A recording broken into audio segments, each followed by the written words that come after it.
Ada yang misal mau ini nggak diturutin malah nangis guling-guling. Itu baiknya gimana dok kalau sampai begitu dok? Apakah harus didiemin atau harus di misalkan usia 2 tahun ke atas itu kan masih kecil ya dok ya. Kita juga kurang apa ya namanya anak kecil juga dibilangin itu kan agak susah beda Nah, sama orang tua gitu. benar.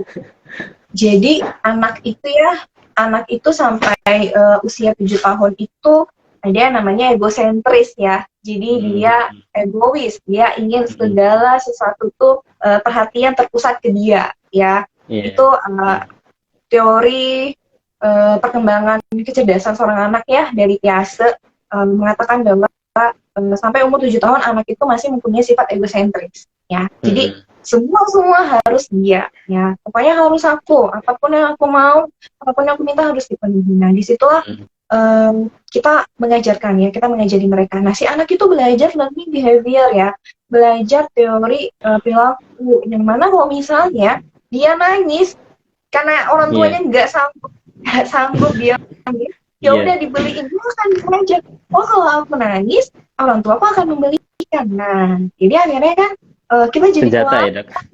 Benar kita jadi kewalahan sama orang tua. Jadi akhirnya dari awal kita buat perjanjian kalau kamu bisa beli mainan misalnya sebulan sekali, atau kamu boleh Hmm, beli mainan ketika memang ada suatu pencapaian yang kamu bisa lakukan. Misalnya kamu sudah mengerjakan PR, kamu bisa dapat 1 ciki misalnya, atau hari ini kamu mau duduk diam di kelas, kamu mau mendengarkan guru menjelaskan pelajaran, kamu mau mengikuti arahan guru, kamu dapat coklat. Nah itu bisa. Jadi ada sesuatu yang uh, si anak pelajari, oh bahwa tentang aku bisa mendapatkan sesuatu itu ketika memang aku berhak ya, aku layak mendapatkan sesuatu. Jadi memang harus ada appointment, harus ada deal antara orang tua sama anak di awal. Jadi iya. supaya si anak juga belajar kecewa ya.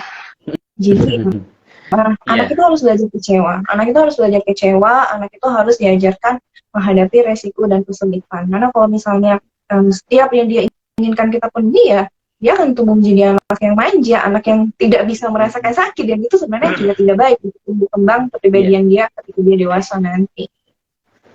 Iya.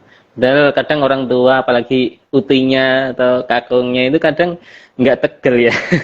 Apa-apa boleh Ya, dirutin, apa-apa harus dirutin itu juga. di situ orang tua harus mengambil alih bahwa eh, Hmm, yang berhak atas pengasuhan si anak kan orang tua, bukan aku dan hmm, intinya. Karena apa? Beda fase ya, beda zaman iya. antara anak kita, orang tua dan akung utinya, beda Iya. zaman. Jadi cara mendidiknya juga pasti akan berbeda ya. Pasti Hmm, ketika uti kita mendidik, misalnya ketika orang tua saya mendidik saya, dan ketika saya mendidik anak saya kan akan berbeda zamannya. Zaman sekarang itu tantangannya lebih besar. iya. Coba anak-anak itu lebih banyak. Zaman saya, ketika zaman saya kan Hmm, belum ada gadget ya, belum iya. ada YouTube misalnya contoh ya. Tapi sekarang godaan anak-anak sekarang itu besar sekali. Nah kan akan Iya. berbeda cara pengasuhannya, cara pola Jadi kita tidak bisa memaksakan pola asuh kita terhadap anak kita karena kita hidup di zaman yang berbeda ya.